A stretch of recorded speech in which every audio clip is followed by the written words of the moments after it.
NSW. Prison guards of Reddit. What's the most disturbing thing you've dealt with? Oh boy, here we go. My first fight I responded to was a stabbing. Trying to contain that situation with nothing more than OC spray and gloves was a pretty grim welcoming to corrections. I try not to look at their charges because I find it hard to treat them the same after I find out that they are violent diddlers. Almost every time an inmate is polite and seems like a decent enough person, I end up hearing their case in the news and it is 9/10 physical violation charges. I saw a guy who slipped in the bathroom have his hip come completely out of his socket and his leg came out at a ridiculous angle. Trying to have a conversation with someone and de-escalate them when you can hardly see them because so much feces has been spread over the window. During a strip search, an inmate used his hands to make his butt cheeks say, "Excuse me sir, but do you have a breath mint?" But by far the most disturbing thing is the complete lack of accountability. 90% of these guys have convinced themselves that they are the victims and have done no wrong. Never accountable for anything and have a sense of entitlement that is more frustrating than anything to deal with than any other aspect of my job. Becoming accustomed to being threatened is a pretty strange phenomenon. I didn't realize I had become desensitized to it until I was threatened by an inmate telling me, "I am going to murder you and violate your wife." I told my family that it happened a few weeks later just as a "oh by the way" sort of thing and they were mortified. Whereas I had almost forgotten it happened. An inmate who was infamous for packing drugs in his rectum came in and completed his dry cell stint in segregation. Other inmates didn't believe him when he told them he didn't have any drugs on him this time, so they decided to check for themselves. They accomplished this with a Dasani water bottle enema. The host of medical conditions you see during strip searches is alarming at first. The list contains testicles the size of mangoes, genital warts larger than their dongs, AIDS lesions, always make me gag, and of course dong amputations always catch you off guard. I have two. One CO friend at a city lockup knew an inmate who everyone called the gingerbread man. He would get naked and cover himself head to toe in poop. He was trying to get insanity, but his crimes were drug dealing related. He was beaten rather badly a number of times by the 3 or 5 guys he shared a cell with. He stopped eventually, then went to real prison. Another CO I know knew a guy who was kept solo because he kept trying to give people his HIV. Filling plastic pen tubes with blood, he would try to stab people, and then blow into the tube. He died one night when my CO friend wasn't there, when he broke a light in the infirmary instead, slashing himself up and threatening to give anyone who came in HIV. They locked the door and told him to wash up under the shower. He wouldn't, and he bled out hours later. Some COs get reprimands and demerits or whatever, but nobody lost a job because the investigator could understand not wanting to be given HIV from a bleeding psycho armed with long shards of broken glass. I just asked, and the guy with HIV didn't die. He passed out from blood loss and was revived. Now I wasn't a prison guard, but quickly hear me out. I worked in the emergency mental health unit of my city's hospital for about 2 years. The patients I was responsible for were the ones that were placed on something called a form. Most patients were on a form 1, which meant they had recently tried to harm themselves, generally trying to commit suicide. These patients were not allowed to leave the hospital and were essentially prisoners of the hospital. If they just made a beeline for the door to run, police would be called and they'd be arrested. So anyways, on with the story. One man came in, kind of imagine a biker looking fellow. Big beard, leather jacket, ripped jeans, big boots, etc. So he came into the hospital complaining about his leg and that it was in pain. So the one nurse examined him and ended up sending him to me and placed on a form. He told me he was just in because his leg hurt, so I was a little confused. Anyways, my first job on a form is to get the patient to change into a hospital gown, collect their belongings and lock them in a locker for them to get later. These patients obviously can't have anything like strings or hard objects that could be used to harm themselves or someone else. So he took off his jacket and I saw his arms. They were covered in what looked like paintballing welds. Imagine bumps and bruises that raised maybe half an inch off the skin. They were all scabbed with dry blood all over them. So he proceeded to take off his shirt and same thing on his torso. There literally was not a 1-inch gap between the welts. This guy had so many. So I asked him and he says, "Oh, that's where the bugs come out of." So I was like, okay, does the doctor know about this? And he said he mentioned it to the nurse and she sent him over here. So he took off his jeans and of course, same deal on his legs. I took his jeans and felt something heavy in the pocket and pulled out a huge hunting knife. So I went over to the doctor, told him, and he came over and I swear his jaw almost hit the floor. He closed the door and talked to the guy for about 20 minutes. Came back out and told me the patient had thought bugs were crawling out of his skin and he was using the hunting knife to essentially pluck them out. Turns out he was a REM addict and actually had bed bugs in his apartment. TLDR. Not even once. Not me, but my uncle. He has been a prison guard for 10 years. He has seen countless of things, but there was one thing that has always stuck with his mind. A little back information. My uncle is a chill guy. He is the kind of dude that would give inmates more minutes on the phone to call with their wife. Provide them with a little extra comfort when they had it dire. Think solitary confinement. And was overall a human among imprisoned humans. This, of course, made him gain respect from the inmates, as he treated them like humans. However, in his last year, he substituted for one of his colleagues one night and that was when crap went crazy. 5 inmates had very carefully planned out a breakout, which required a hostage. As they had some respect for my uncle, they didn't want to do it to him and therefore specifically chose a day that he wouldn't be there. But yeah, they wanted to break out anyway, and if you set something in motion, you know, you can't stop a roller coaster when it has already started going down. So they took him hostage and one of the inmates said while holding a gun to my uncle's head, "You aren't supposed to be here. Why the frick are you here?" My uncle was shocked. Quite logical if you ask me, and the other inmates made a run for it. However, 2 of them, the hostage taker, were shot in the knee and that is when the inmates stopped the escape. Uncle made it out alive, had 2 paid weeks off and went on a de-traumatizing holiday with wife. TLDR. Uncle was at wrong time, wrong place. I think 2 weeks is a tad short. I worked at death row prison in TN. We housed death row, ultra max to minimum security inmates. We had a special kind of inmate who was always in and out of ultra max and the special needs prison down the row. There was 4 all within a 10-minute drive. I will never forget this inmate. Inmate G. He was always self-harming and causing problems to us and other inmates. One very busy short-staffed day I was assigned the ultra max unit. I dreaded walking in that unit as I normally worked unit 5, which was medium security, so it wasn't a big hassle. Anyways, we are busting our ass off getting showers done and getting the inmates to the rec yard on top of delivering trays one at a time. Only one pie flap open at a time, and inmate G is up to his usual banging on the door and screaming. He wasn't getting his meal fast enough. He decides to set a small fire by making a stinger, paperclip or even notebook wire folded over to plug into the socket and have one end stick out to get hot. This is how they make their ramen noodles, and lights paper on fire. The Ultramax unit is set up so if anything is plugged in an outlet that cell's power gets tripped. I go and put the fire out in front of his cell and write up a disciplinary report on him, and the whole unit is banging on doors and screaming. Because inmate G has no power, water still works, and the other inmates are trying to get him to shut up. So with me having the most tenure, I get volunteered to go stop it. Everyone stops but inmate G. I radio in for someone else to assist as 2 officers must handle an inmate in this unit at a time. As I am waiting and standing in front of the door ready to subdue inmate G and take him to the discipline board to go over his extra charges, he decides to look me in the eyes and take apart a pen. He takes the spring out of the pen and starts unwinding it and scraping at his wrists and throat. I call the medical code over the radio and the prison's elected responders come as well as the medical staff. Within the 2-minute period for everyone to get to me, inmate G takes the spring and slowly inserts it into his dong. There is inmate G with a spring in his dong hole and blood everywhere. We finally get him out of the cell and had to send him to the special needs medical prison down the road. That was almost an every week thing with him. TLDR. I watched an inmate try to commit suicide and shove a spring in his dong hole.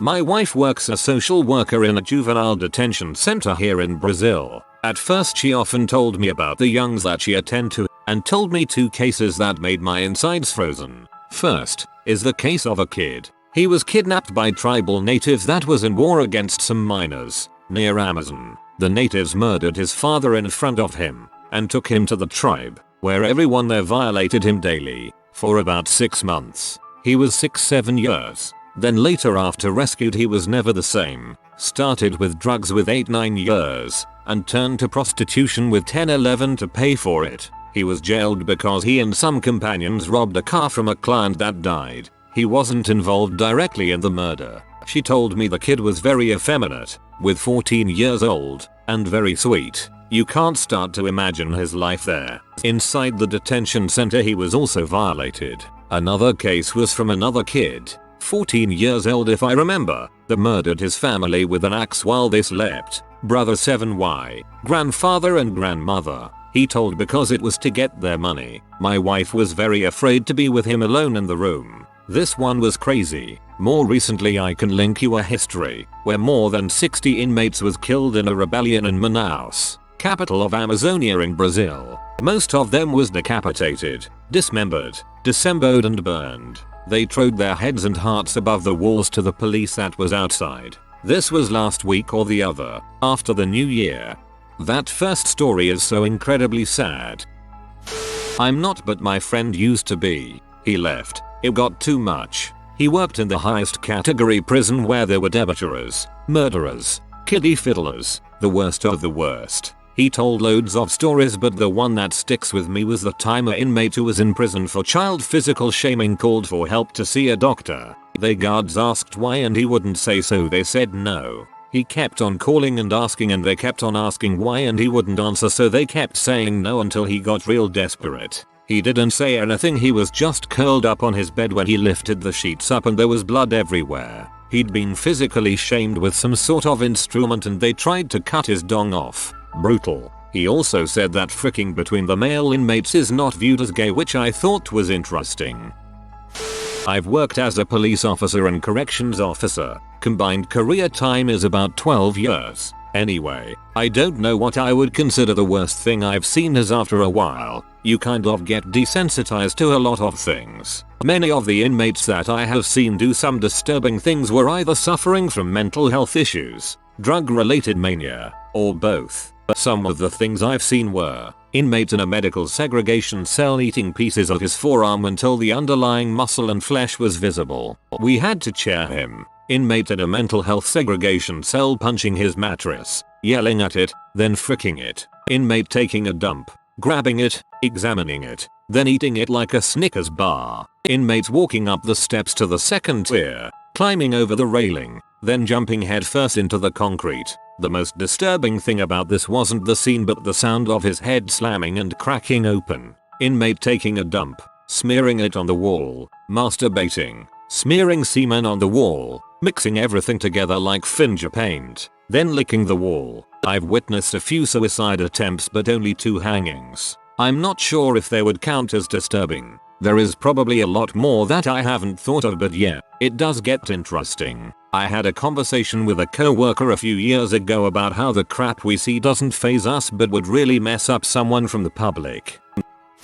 See you here. The very worst part about the entire job is how eventually nothing fazes you anymore. My family always wants stories from the jail but I can never come up with any because nothing is shocking to me anymore. Like the guy who tried to kill himself by cutting his wrists and just making a blood ocean in the bottom of his cell. It's amazing how much blood a human can lose and still put up a fight against those who come in to save him. Or the guy who enjoyed shoving pencils up his dong hole. He was kept in permanent psyche PC because the weirdo would just go to Gen Pop, shove a pencil up his dong, let it sit there for a few days, end up in the health center, and while in seg on psyche PC he wasn't allowed any items in his cell. Well, of course, except paper to write his attorney. And what do you need with paper? That's right, his favorite, a pencil. Each time he asked for a pencil we just sighed knowing we would have to give it to him and he was just gonna shove it up his dong hole. Or the guy who asked to use a bathroom while in rec. Well, there isn't a bathroom in rec so you have to hold it. 10 minutes later he comes walking up to me holding a glove full of pee. I'm incredibly lucky he didn't throw it at me. None of these things are shocking to me anymore. This is a Texas max prison. Hazing is a big thing in Texas. The new guy always gets picked on. I was a newer officer to administrative segregation, an area of the prison where people are locked in their cell 23 hours a day. So naturally all the hazing happened to me. On this particular day I was at the control picket, where the switch to all the cell doors are, and I kept hearing a loud yell that went like, And a thud, thud, thud over and over. It was the strangest sound. I looked at my co-workers and they didn't seem concerned about it. So naturally I asked them, guys, what the heck is that? My co-workers told me, dude, that guy might be having a stroke or something. Go check on him. I was kind of panicked. I ran over there to make sure the guy was okay. Big mistake. There was a guy in his cell, with his leg hiked up on his metal shelf shoving a plastic spoon, a big one, in and out his butt while he masturbated with a ripped up strip of his mattress sheet tied tightly around his dong and balls, all while he was banging his dong on the metal shelf. The ooh-ee sound was him moaning while he did it, and the thud sound was his dong banging against the shelf. He was absolutely abusing his junk. It was freaking disturbing. I've never seen anything quite like it. My co-workers knew about it. He did it on a regular basis and they thought it would be funny for me to see him doing it. Every time I worked on that wing and heard a wee thud, thud, thud, I knew to stay the heck away from the cell. Worst part about the whole situation was I did the same thing my co-workers did to me to another rookie about a year later. Well, 6 months go on and it was time for an institutional shakedown. We do a cell search on every cell. This guy's cell happens to come up. No masturbation noises. Cool. So, I go by his cell and notice this foul smell. I pull him out and lock him another spot. I go in his cell and his sink has got this rotten, disgusting liquid inside of it. Filled all the way up, with his butt toy of a spoon next to his sink. His entire cell smelled horrible. Later on, come to find out all his food he was served to him. Since he's in seg, his trays are brought to him. He dumped in his sink, filled it up with water and let it ferment. That's what he ate. Rotten soup. And used the spoon he shoved up his butt for masturbation to eat it with. And the ingredients were rotten, disgusting old food. I could probably think of some more if more people show interest.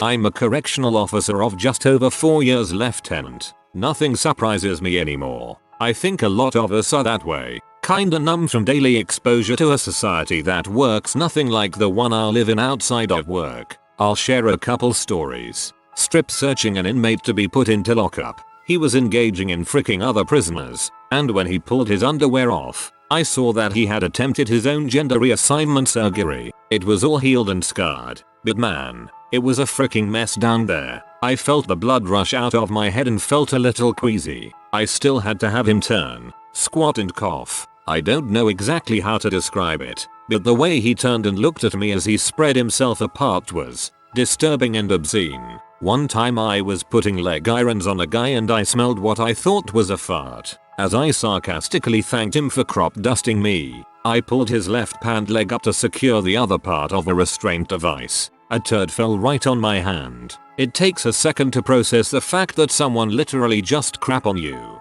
Lots of crazy people in prison. Lots of drug abuse. I've caught guys with needles hanging out of their arms, completely out of their mind on K2/Spice, etc. One instance that sticks with me is when I walked into a unit and caught a dude smoking K2. As soon as I saw him he started seizing out, and fell and cracked his head on the concrete floor. That sound. It runs a chill down my spine just remembering the dull crack followed by blood and vomit. A couple months ago, one of my friends at another facility killed himself. Self-inflicted gunshot. He always seemed so happy. Coping mechanism, I'm sure. I never even knew he was suffering. I would have been there for him any way I could have. A couple days ago one of my officers died on the job. I wasn't working shift. His partner worked to revive him for 15 minutes until EMTs arrived. We're still reeling from this one. Having to run a facility while grieving a dude who should be there is a strange feeling. He was constantly freaking with me and I loved it, and hated it. LOL. I almost feel like this is some crazy joke and he's gonna pop back into Central and call me a dumb mother for falling for it. He was my brother. R.I.P. Jenkins. We love you. I'll see you Wednesday. If you can read this, please don't show Jesus my search history. I used to work as an EMT before the job became too stressful. I used to respond all the time to the local women's high security prison. It was weird getting patients who seemed like nice people, and after a job I'd look them up on Google and find out exactly just how violent the atrocities they committed were. They ranged from murders to kidnapping, firebugs, etc. But the worst thing I've ever seen was not an act committed by an inmate. We respond to a call for a heart attack, Charlie, which means we have to respond quickly. Our call was not 5 minutes away from the prison, so we got our driver, a crew member, and I as the EMT at the time respond. There is a lot of protocol that you have to deal with when you enter a prison. Your rig gets checked, so do your IDs, and there are multiple gates you have to go through. Of course, knowing the nature of the call, we asked for them to help us move more quickly through the checkpoints. The guards neither cared nor did they seem like they even listened to us. Granted, I can understand it's your job, but when you have a patient in a life or death situation, sometimes greasing the wheel can be beneficial. Anyway, to make a long story short, cause nobody really reads long ones anyway, it took us 40 minutes to get to the patient. They gave us the wrong floor that she had been on, and they seemed indifferent. The women ended up being down for over 30 minutes without a response, so I knew then that the chances of resuscitating the patient was not good. The anger I felt at the staff still gets me fired up today. That women might have been saved if we had gotten there sooner. Plus, when we arrived at the patient, the guards who had been there doing CPR before us had placed the leads from the ED on wrong and didn't shave the patient. Feel bad for saying this, but the patient was really hairy, and I know that when it comes to women you don't necessarily think of a hairy chest, but you need to shave it if you see something. This is one of the reasons I'm not working as an EMT anymore. That and McDonald's employees make more than me. I'm not a CO, but my brother is working at the state pen and my father is retired from there. There was a time I was in 8th grade, so that would have been 2011, where a man by the name of Ron R.J. Johnson picked up a shift that someone else was supposed to take, and because of his good deed he was killed. Little did anyone know there was an escape plan for that very day. RJ noticed a couple of inmates in a place where they weren't supposed to be. He then confronted them. I'm getting choked up just writing this. They wrapped his head in saran wrap and beat him to death with a pipe. RJ was a bigger guy and the two inmates were skinny men. One of the men took RJ's uniform and put it on and tried to leave. There was a particularly astute CO who noticed that the individual wearing the uni was definitely not the person who should be wearing the uni, and they were both apprehended. I just remember leaving school that day and my mother picked me up, which was weird because usually my friend's mom picked me up. She was acting all weird. At this time no one outside of the facility knew what was going on. My mom was in touch with my father, who was a lieutenant there, and he was telling her everything that was happening. I remember my friend's mom calling my mom when she heard that a worker had been killed and just checking in to make sure my father was okay. It's a very sad story. RJ has a memorial outside of the penitentiary, and from what I gathered from my father, he was an extraordinary man. If you are new to the channel, you can subscribe. I publish new videos every day. Until then, check another video.